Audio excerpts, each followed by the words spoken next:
in the recent past, African countries have been advised that it is better to invest in primary education and achieve universal primary education instead of investing in higher education. As a result, and it was expected, the enrollment in primary education increased to close to 90%, but the quality of graduates from primary education and secondary education went down since they couldn't get qualified teachers. In the recent past, our partner states, our countries, realized that it was important to invest in higher education.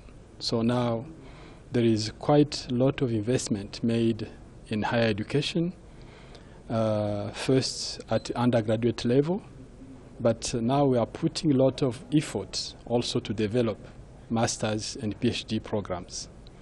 Now we are seeing thousands of graduates graduating every year in various universities and higher learning institutions in Rwanda and across the region, but employers are still complaining that the quality is questionable. So what teaching methods do you think higher learning institutions should do away with to respond to industry needs?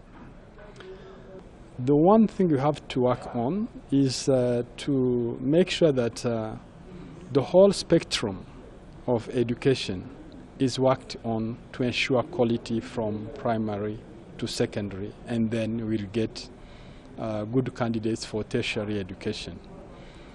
The second one is what we used to call the shift from chalk and talk, and make sure that the student is in the center of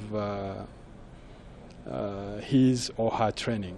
So that shift is being done. However, you would see that there could be some challenges. First, teachers themselves may not be prepared to change their methods of teaching. So that needs a lot of trainings like the one we are conducting here. It takes that governments, institutions invest in upgrading the quality or the qualifications or the skills and knowledge of teachers themselves. And I have had also an experience where, however trained you are, you can learn in a classroom. You have got computers and you don't know, you don't have electricity to plug in and use your computers. And that happens even in universities. And the last challenge, which is also faced by teachers, is the ratio student-teacher. When you have 200 students to teach, and you are supposed to interact with each and every student, it may not happen. So we need to be able to start using the new technologies so that ICT could be used extensively to support teaching and learning in higher education. From academia perspective, we are told by private sector that what is mostly or mainly missing, it is what they call soft skills. Our graduates cannot properly express themselves, can hardly write good reports, and in terms of ethics, there is a number of behaviors that could harm institutions. The response to that is that partner states are investing in the establishment of centers of excellence. So today, Inter-University Council for East Africa is establishing centers of excellence for graduate studies, 24 regional centers of excellence in 8 partner states, to really train our students in fully equipped, well-equipped, and endowed with human resources, So you said you are going to establish them in the next 5 years. So how far are you? Have you already started doing that?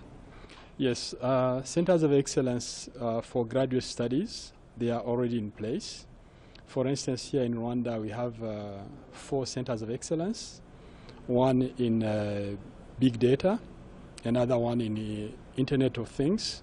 We have a center of excellence on renewable energy, and we have another center of excellence in education, in science and mathematics. Those are the centers of excellence that are coordinated by Inter-University Council for East Africa, but there are other centers of excellence established by other institutions.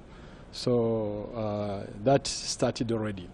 For skills development, as you are aware, the government of Rwanda borrowed $80 million to establish quite a number of them here in Rwanda. But the one I'm talking about will be funded by the World Bank with a budget of more than $200 million. And we will facilitate those centers of excellence in Ethiopia, in United Republic of Tanzania, and in Kenya. And they are regional, so Rwandans, Burundians, South Sudanese, and students from those 3 countries will be eligible to go and be trained from there.